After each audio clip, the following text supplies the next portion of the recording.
ভাই পুরাতন আইফোন কিনতে গেলে আমরা ফোন সম্পর্কে বুঝি বা না বুঝি একটা কনসার্ন সবাই রাখি যে সেটার ব্যাটারি হেলথ কত। আর ফোন যখন একটা কিনে ফেলি, হোক সেটা নতুন বা পুরাতন, সবসময় একটা জিনিস আমাদের মাথায় কাজ করে, সেটা হলো তার ব্যাটারি হেলথ কত আছে, কত পার্সেন্ট ড্রপ হলো, কিভাবে ভালো রাখা যায়। এইটা নিয়ে সবাই কনসার্নে থাকি। চার্জার কেনা নিয়ে বিভিন্ন ধরনের ইস্যুস ফেস করি। তো আজকে ভিডিওতে ব্যাটারি হেলথ কেন কমে, কিভাবে এটা মেইনটেইন করবেন, অ্যাপেল এটা নিয়ে আমাদের সাথে স্ক্যাম করতেছে কিনা, বা যেটা নিয়ে আসলে আমাদের কনসার্ন হওয়া উচিত সেটার ক্লিয়ার একটা আইডিয়া পেয়ে যাবেন। সো ফার্স্ট অফ অল একদম বেসিক কোশ্চেন, সেটা হচ্ছে যে ব্যাটারি হেলথ কেন কমে। ব্যাটারি হেলথ শুধুমাত্র অ্যাপেলে কমে তা কিন্তু নয়। ব্যাটারি দেখবেন যে ম্যাক্সিমাম স্মার্টফোনে বা যে কোনো জায়গায় লিথিয়াম আয়ন ব্যবহার করে, এবং বর্তমানে কিন্তু সিলিকন কার্বন ব্যবহার করা শুরু করছে। যে ম্যাটেরিয়াল এখানে ব্যবহার করা হয় সেটা কিন্তু সময়ের সাথে সাথে আস্তে আস্তে দুর্বল হতে থাকে। সো সেটা যে কোনো ফোন হোক না কেন বা যে কোনো ইলেকট্রনিক ডিভাইস হোক না কেন, সেখানে যদি ব্যাটারি থাকে সেইটা সময়ের সাথে সাথে আস্তে আস্তে এটার হেলথ কমতে থাকে। এখন হয় কি যে কিছু কিছু কোম্পানি তাদের ব্যাটারি হেলথ দেখাচ্ছে, যেমন অ্যাপেল দেখায়, বাট অ্যাকচুয়ালি ব্যাপারটা হচ্ছে যে আপনি যে কোনো ফোন ব্যবহার করেন না কেন, যে কোনো ফোন বা ইলেকট্রনিক প্রোডাক্ট কেনেন না কেন, তার ব্যাটারি হেলথ দিন দিন কমতে থাকে। সো একটা ফোনের ব্যাটারি হেলথ কিন্তু ডেফিনেটলি সেটা সময়ের সাথে সাথে কমতে থাকবে, এটা কোনোভাবে আপনি ঠেকাইতে পারবেন না। তবে কিছু কারণ আছে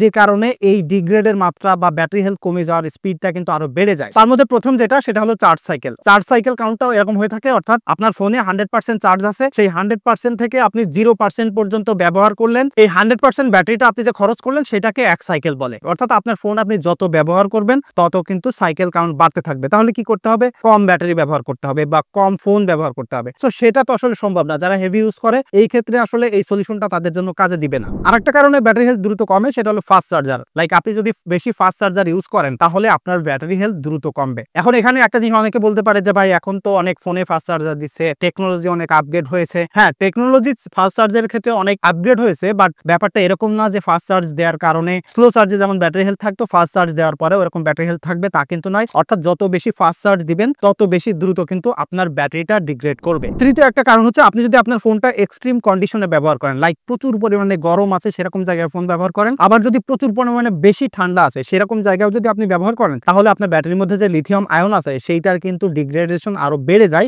অর্থাৎ এক্সট্রিম কন্ডিশনে, হোক সেটা বেশি ঠান্ডা বা বেশি গরম, এইরকম কন্ডিশনে ফোন ব্যবহার করার কারণে আসলে ব্যাটারি ডিগ্রেডের পরিমাণ আরো দ্রুত বেড়ে যায়। এবং চতুর্থ একটা কারণ আছে, সেটা হলো যে ব্যাকগ্রাউন্ডের টাস্ক যদি অনেক রান থাকে, অর্থাৎ আপনি ফোন ব্যবহার করেন এবং সেই ফোনটা ব্যাকগ্রাউন্ডে অনেক বেশি হেভি কোনো অ্যাপস ইউজ করতেছেন এবং সেটা কন্টিনিউয়াসলি ফোনটাকে আসলে ব্যবহার করে যাচ্ছে, সেক্ষেত্রেও কিন্তু ব্যাটারির পরে একটা প্রেশার কন্টিনিউয়াসলি থাকে। তো এখন একটা কথা হচ্ছে যে ব্যাটারি হেলথ ডিগ্রেড হচ্ছে, আপনি একটা ফোন কিনলেন এবং সেটা চালাচ্ছেন, সেটা নিয়ে আসলে আপনার অরিড হওয়ার আছে কিনা, মানে যুক্তি আছে কিনা। এখানে এক কথায় যদি উত্তর দিতে চাই তাহলে আমি বলবো যে ভাই ফোন কেনার পরে ব্যাটারি হেলথ কতটুকু কমলো বা না কমলো এটা আপনারা চিন্তা করেন না, এবং এই চিন্তাটা করার কারণে দেখবেন যে ফোনের ব্যবহার করতে গেলে আপনি একটা অশান্তিতে থাকতেছেন, বাট ডিগ্রেডেশন যেটা হচ্ছে সেটা কিন্তু আপনি কোনোভাবে থামাইতে পারবেন না। তবে কিছু ট্রিক্স আছে, সেটা আমি পরে বলতেছি। তবে এখানে যে জিনিসটা হচ্ছে যে ফাইনাল মেসেজ, যে ভাই ব্যাটারি হেলথ কতটুকু গেল বা থাকলো বা আপডেট দেওয়ার পরে চলে গেল, এই জিনিস নিয়ে আপনারা কনসার্নে থাকবেন না। আমি বলবো যে ব্যাটারির ওই সেকশনে আপনার ঢুকে দেখারই দরকার নাই। এবং এখানে কিন্তু অ্যাপেল আমাদের সাথে একটা স্ক্যাম করতেছে। দেখেন, ব্যাটারি ডিগ্রেডেশন 100% হবে, তাহলে ব্যাটারি চেঞ্জ করা যখন দরকার হবে আমরা নিজেরাই বুঝবো যে ব্যাটারিতে যখন চার্জ কম থাকতেছে তখন আমার ব্যাটারি চেঞ্জ করা দরকার। তাহলে অ্যাপেল এখানে এই জিনিসটা কেন করছে? অ্যাপেলের ব্যাপারে সবাই দেখবেন যে এই জিনিসটা আপনারা হয়তো কম বেশি জানেন, যে কোনো কিছু নষ্ট হলে তাদের কাছ থেকে পার্টস কিনতে হবে, না হলে ওখানে জেনুইন পার্টস দেখাবে না, এবং তারা ব্যাটারি হেলথও দেখায় দিচ্ছে। তো এইটা আসলে একটা আমাদের সাথে স্ক্যাম। লাইক অ্যাপেলের আমি একটা ফোন কিনলাম, এখন অ্যাপেলের ফোন কিনে তাদের কাছ থেকে যদি আমি ব্যাটারি ডিসপ্লে না লাগাই তাহলে আমার এখানে জেনুইন দেখাবে না, এবং সেটার জন্য রিসেল ভ্যালু কমে যাচ্ছে। তো সেই জিনিসটা কিন্তু এমন একটা স্ক্যাম বা এমন একটা ভাবে আমাদেরকে আসলে বেঁধে রাখছে, লাইক ওদের কাছ থেকে একটা প্রোডাক্ট কেনার পরে ওদের কাছ থেকে আমাদের সার্ভিস করতে হবে, এবং এটা নিয়ে কিন্তু বিভিন্ন জায়গায় ল সুট হয়, এটা নিয়ে বিভিন্ন জায়গায় কিন্তু কেস কামারিও হয়। বাট অ্যাকচুয়ালি দিন শেষে অ্যাপেল কিন্তু এটা আমাদের সাথে করতেছে। লাইক আমি একটা প্রোডাক্ট কিনলাম, আমার যে জায়গা থেকে মন চায় আমি সেখান থেকে সার্ভিস করাবো, যেখান থেকে মন চায় ব্যাটারি লাগাবো। এটা তো ভাই আসলে ফিজিক্স, এখানে তো কোনো ইমোশনাল অ্যাটাচমেন্ট নাই বা মন্ত্রতন্ত্র নাই যে অ্যাপেল যেটা করতে পারবে থার্ড পার্টি সেটা করতে পারবে না। সো তারা আমাদের সাথে একটা মাইন্ড গেম খেলতেছে, যে কারণে ব্যাটারি হেলথ দেখাচ্ছে এবং জেনুইন পার্টস আছে কিনা সেটা দেখাচ্ছে, এবং তখন তারা কি করতেছে আমাদের কাছ থেকে বেশি আপসেলিং করতে পারতেছে। যখন আমাদের নরমাল একটা ফোনে আমাদের ডিসপ্লে নষ্ট হচ্ছে, আমরা কিন্তু থার্ড পার্টি একটা জায়গা থেকে ডিসপ্লে লাগাই নিচ্ছি এবং সেটা নিয়ে কোনো ইস্যুস হচ্ছে না। বাট যখন অ্যাপেলের ফোনে ডিসপ্লে নষ্ট হচ্ছে, আমরা চিন্তা করতেছি যে থার্ড পার্টি থেকে লাগাইলে ওখানে জেনুইন পার্টস লেখা দেখাবে না, সো এটা আমার তো ফোন বেচতে গেলে খারাপ হবে, এবং মনের মধ্যে একটা খুঁতখুঁতে অভ্যাস আসলে থাকে, যে কারণে আমরা সবসময় চিন্তা করি যা 2000 টাকা বেশি লাগলো অ্যাপেলের থেকে লাগায়। সো এটা আসলে একটা মাইন্ড গেম, যে কারণে তারা আমাদের সাথে একটা স্ক্যাম করতেছে, এবং এটার কারণে আমরা বেশি টাকা দিয়ে তাদের কাছ থেকে আসলে রিপেয়ার করতেছি। সো এটা মূলত একটা স্ক্যাম, যে কারণে বলবো বলবো ফোন চালাইলে ব্যাটারি হেলথ নিয়ে আপনারা চিন্তা করবেন না।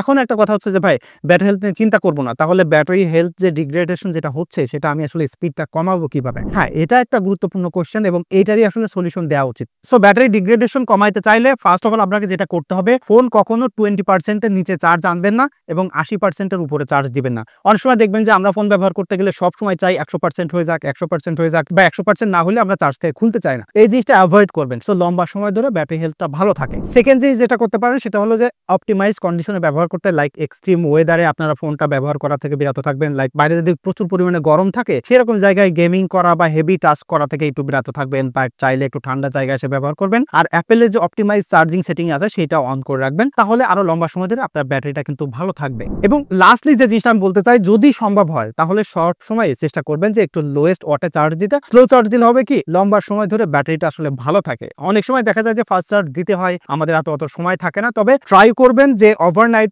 যদি আপনি ফোন চার্জ দিতে চান সেক্ষেত্রে স্লো চার্জ ব্যবহার করবেন এবং অপটিমাইজ চার্জিং ক্যাপাবিলিটি অন করে রাখবেন এবং 80% চার্জ দেওয়ার যে অপশনটা আছে থেমে থাকবে সেটা করে রাখবেন। তাহলে দেখবেন যে চার্জ দেওয়া নিয়েও আসলে আপনার প্যারা হচ্ছে না এবং লম্বা সময় ধরে আপনার ব্যাটারিটা ভালো থাকছে। এবং এখানে লাস্টলি যেটা বলতে চাই যে অনেকে দেখবেন যে 80% বা 79% বা 75% হয়ে গেলে চিন্তা করে যে আমার ব্যাটারি চেঞ্জ করতে হবে বা এটা চালানো যাচ্ছে না। ব্যাপারটা এরকম না। আমি কিন্তু পার্সোনালি নিজে একদম জেনুইন ব্যাটারি 65% এর হেলথ অবস্থায়ও চালাইছি এবং সেটাতে ভালো ব্যাটারি ব্যাকআপ পেয়েছি। তো এটা ডিপেন্ড করে যে আপনি কখন ব্যাটারি চেঞ্জ করবেন আপনার উপরে। লাইক আপনার ফোনে যদি চার্জ কম থাকে, আপনার কাছে মনে হয় যে আমার আগে অনেক চার্জ থাকতো এখন অনেক কম থাকতেছে, তাহলে আপনি চেঞ্জ করবেন। তাছাড়া কোনো প্রয়োজন নাই, লাইক ব্যাটারি হেলথ কমে গেছে বলে যে আপনার ব্যাটারি চেঞ্জ করা লাগবে, ব্যাপারটা এরকম না।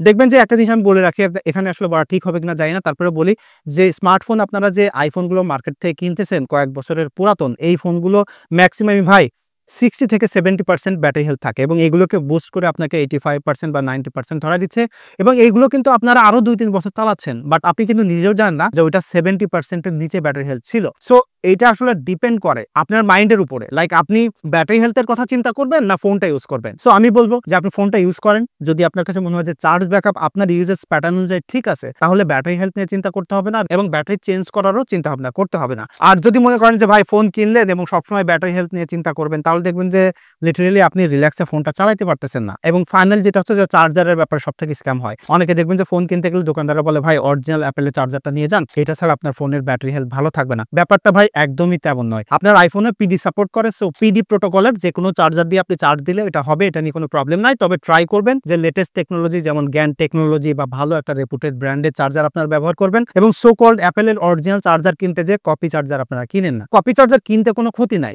বাট যখন আপনি অরিজিনাল জেনে কপি কিনতেছেন সেটা কিন্তু ক্ষতি, কারণ ওটা আপনি বেশি দাম দিচ্ছেন। বাট আপনি যদি 1200-1400 টাকা আসলে থার্ড পার্টির একটা জেনুইন চার্জার পেয়ে যান, তাহলে আপনি কপি চার্জার 2-3 হাজার টাকা দিয়ে কেন কিনবেন? অ্যাঙ্কারের চার্জার কিনতে পারেন, ব্যাসোসের চার্জার কিনতে পারেন, আরো বিভিন্ন ব্র্যান্ড আছে, টিটন আছে, গ্যান টেকনোলজি চার্জার কিনতে পারেন এবং আপনারা 18 বা 25 ওয়াটের চার্জার কেনেন, যে কোনো আইফোনই হোক, সেটা দিয়ে আপনারা চার্জ দেন। একটু স্লো হইলেও প্রবলেম নাই, বাট লম্বা সময় ধরে আসলে ব্যবহার করতে পারবেন। সো আমার মনে হয় যে ব্যাটারি ব্যাকআপ বা ব্যাটারি হেলথ নিয়ে বা ব্যাটারি নিয়ে যা যা আসলে বলা উচিত ছিল 2025 সালে এখানে এসে সবই বলে ফেলছি। এরপরে যদি আপনার কোনো মতামত থাকে বা আপনি রিয়েল লাইফে ব্যবহার করতে যে অন্য কোনো ট্রিক্স ব্যবহার করেন, সেটা ডেফিনেটলি কমেন্ট করে জানাতে পারেন। তাহলে যারা আসলে অ্যাপেল ইউজার আছে তারা একটু স্বস্তিতে থাকবে এবং অ্যান্ড্রয়েড ইউজার যারা আছেন তারা এটা নিয়ে আসলে হতাশ হবেন না, আপনাদের ফোনেরও কিন্তু ব্যাটারি হেলথ ড্রপ করে। সো এই একই জিনিস আপনাকে ফলো করতে হবে, বিকজ ব্যাটারি টেকনোলজি সবার কাছেই সেম।